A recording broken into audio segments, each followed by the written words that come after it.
I thought I turned it off. There's this really pretty blue heron over there. Anyway. Hello again, this is my second video. And I want to show you this really cool beaver stick that I found. Look at it, he chewed off the end. It's going to be my stand. So I'm just going to... I forgot my hammer. Oops. Okay. Oh. Hello, how's it going? I hope that your summer's been great, fun, and I'm sitting out here on this nice July day, and it's really hot. It's been really hot lately. It's been getting up to the 100. The 100.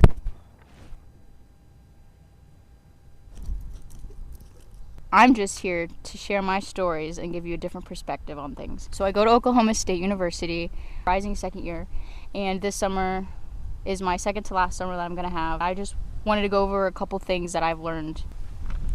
I have 10 things that I want to talk about so far. Knowing me, I'll probably rabbit hole. Number 1, turn off your fight or flight. You've made it. I've seen a lot of people really tear themselves down, just stripping them away from enjoying the 4 years that we're going to get.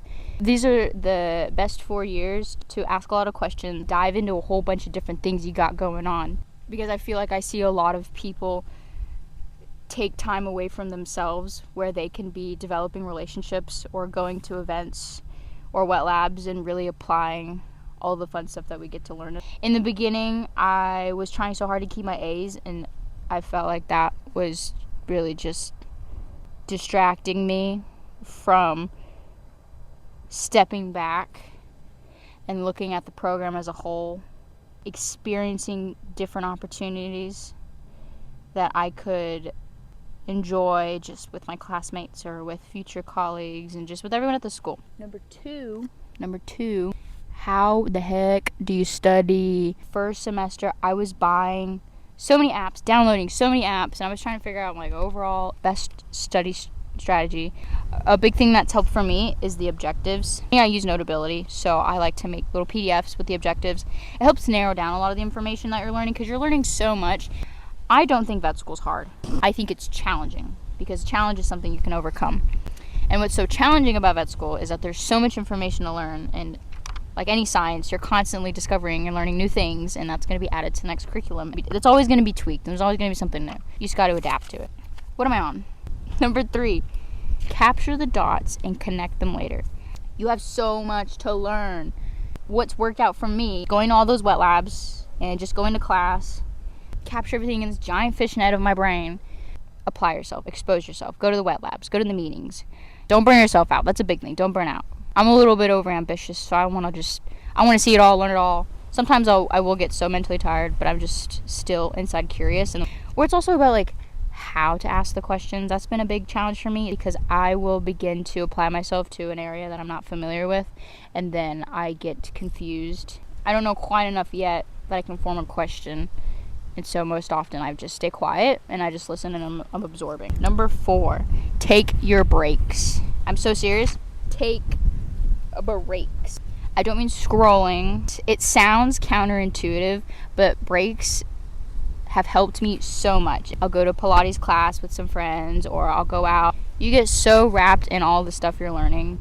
Number 5, time is non-negotiable. That's like one of the big things that we can't get back. Time is going to go by so fast. The one thing I will not give into is reels. Every time I watch them, at the end of it, I'm like, what did I learn? I always tell myself, if I can take the 20 minutes to scroll, I could totally take 20 minutes to read a book and be 8 pages deeper into something that I'm going to actually learn from.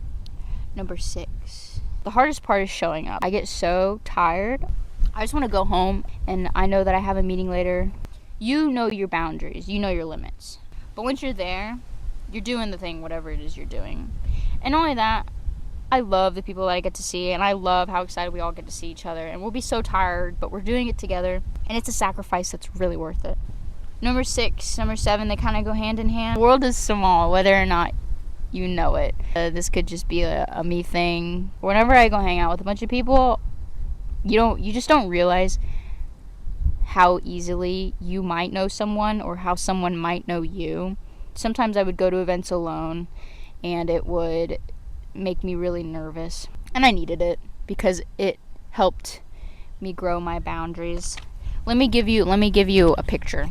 You have 3 circles. This is your comfort zone. I'm just going to color it in. Comfort zone in the middle. And the second, this is your stretch zone. You have your comfort zone, stretch zone, panic zone. This is where we like to be. The stretch zone is when you're putting yourself in a little bit of an uncomfortable situation. You're trying out something new. You're stretching your boundaries. And at times, you might go a little bit farther than you'd like in your stretch zone, and that's where you get into this panic zone right here. And for me, that looks like going to events, asking questions that might be a little bit uncomfortable for me, or making conversation with people, all sorts of things. Get out there, make the most of it. And I know this is me telling you what to do, but in a way, I'm also talking to myself. And my past self is, I'm very thankful that I got out there, and I'm very thankful that I visited my stretch zone a lot. And you just gotta jump in to swim. You gotta do it. Oh, another thing, you are your competition. I'm telling myself that kind of like it goes hand in hand with comparison is the thief of joy. I did find myself constantly comparing myself with classmates and comparing myself with what I could have been instead of just appreciating what I have done. Now, if it's something that I look back on and I know that I neglected something, I do not give myself that leeway. But if I know that I've been trying my best and just trying to balance everything, having a balance is something that I believe strongly in. When I started telling myself that I'm my competition, I started looking at things in a way that I would compare myself to how I was previously. I started to feel better. That's all I really have to say. I don't know what I was on, like 9 or 10 or something.